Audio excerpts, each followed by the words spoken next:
Welcome to the GCN Tech Clinic, where we aim to answer your bike, tech and maintenance related questions.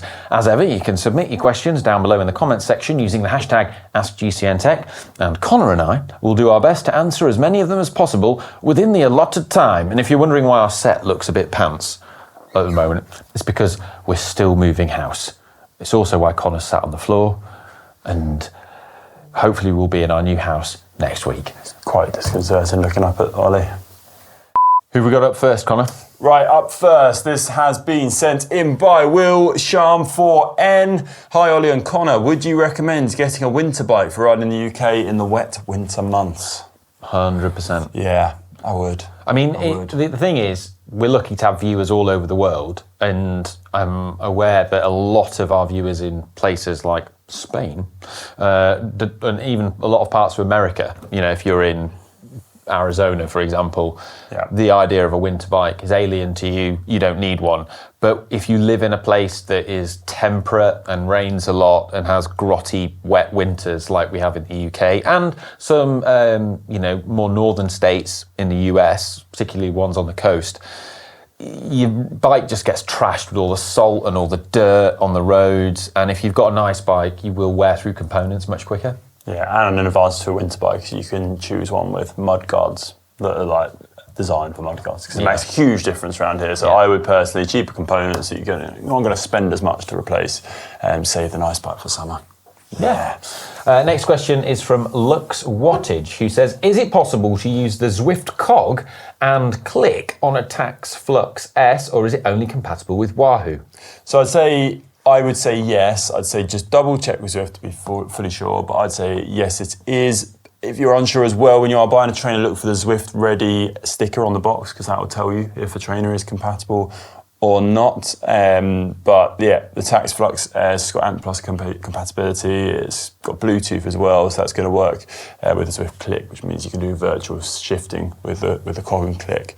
And it fits like Shimano cassettes from a 9-speed all the way to 12-speed, so I can't see why it wouldn't, if I'm honest. So nice. I think you're good to go. Yeah, it's not only compatible with Wahoo, it's compatible with any trainer. Cog and click. Next question is from Mark Baker, who says, hi you guys. I've always kept my bike indoors, but will need to store it in a shed. The shed is well built and it seems quite watertight, but I'm worried about damp and rusting parts, and also potentially heat, drying out lubricant and sealant.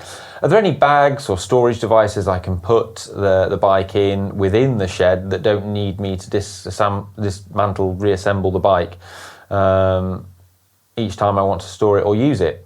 Thanks. I think a lot of people do successfully keep bikes in sheds.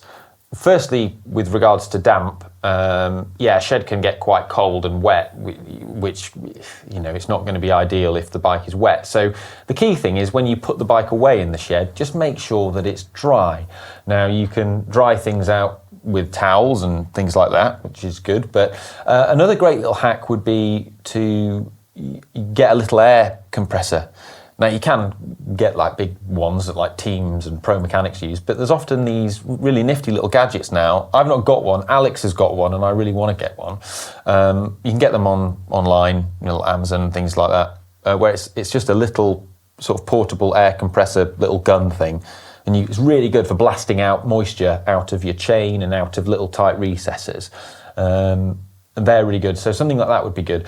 With regards to the shed heating up in the summer, it's not a greenhouse, so it's probably not going to heat up terribly in there. Yeah. But unfortunately, I can't think of something I don't think it's going to be a massive problem, so I wouldn't worry about it too much. But I can't think of something that's going to preserve your sealant. I think what's probably worth doing is just keeping an eye on it and checking it before you want to ride it. And you could always use something like, if you use like Silka Sealant, they have their sealant replenisher, which reinvigorates the sealant and loosens it back up. Quite a cool product. What I'd also say as well, because you mentioned like something to store your bike in, I think what I would do is look at your shed and maybe think about investing a little bit in like insulating the shed, which is quite easy to do and cheaply, and you help to keep the moisture out. So like, very basic, like get some insulation in and just double board it, and make sure it's watertight on the roof, like properly watertight. Yeah,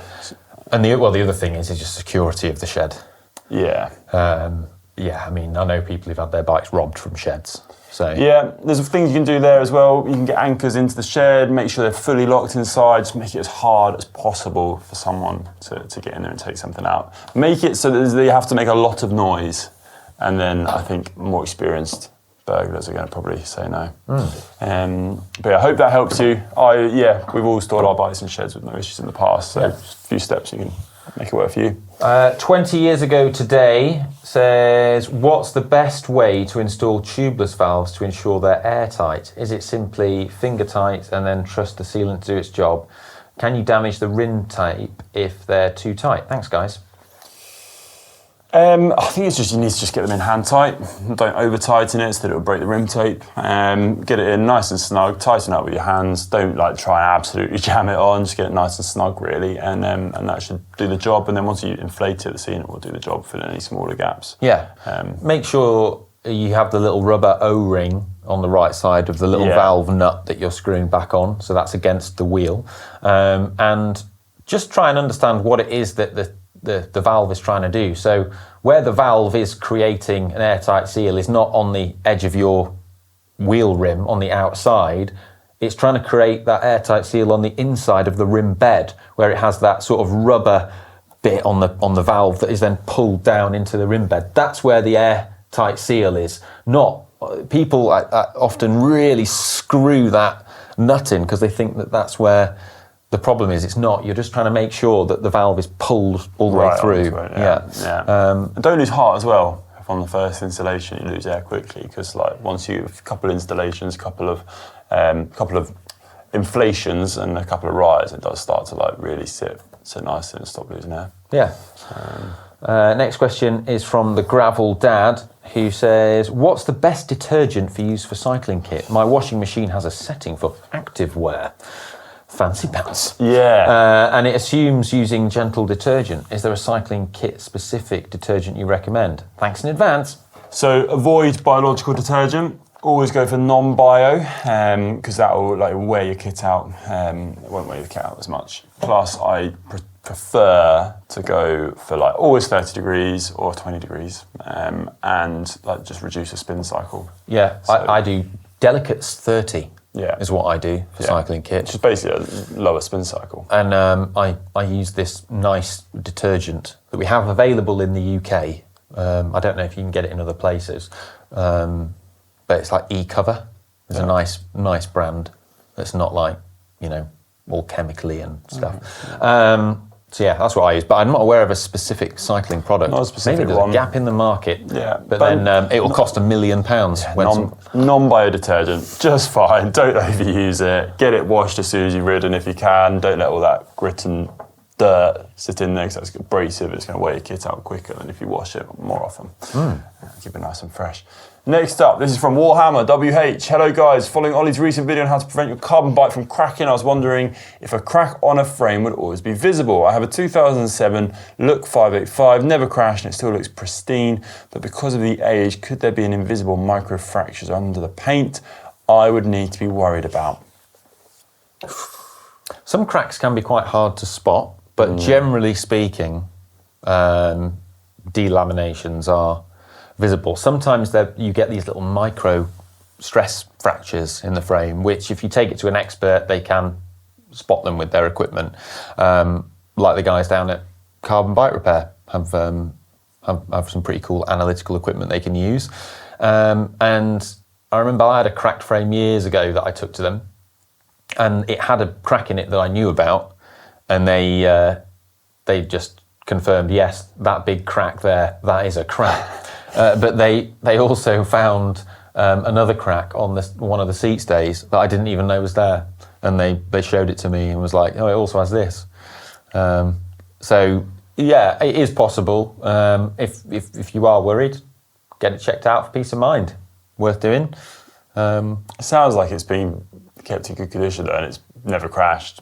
Looks pristine. I think the key is never crashing it. Yeah. I think if it's not had those big hits. Yeah, if your bike's had a big impact and you're worried, I'd say it's well worth getting it checked. Yeah. But if you've not, then it's probably all right.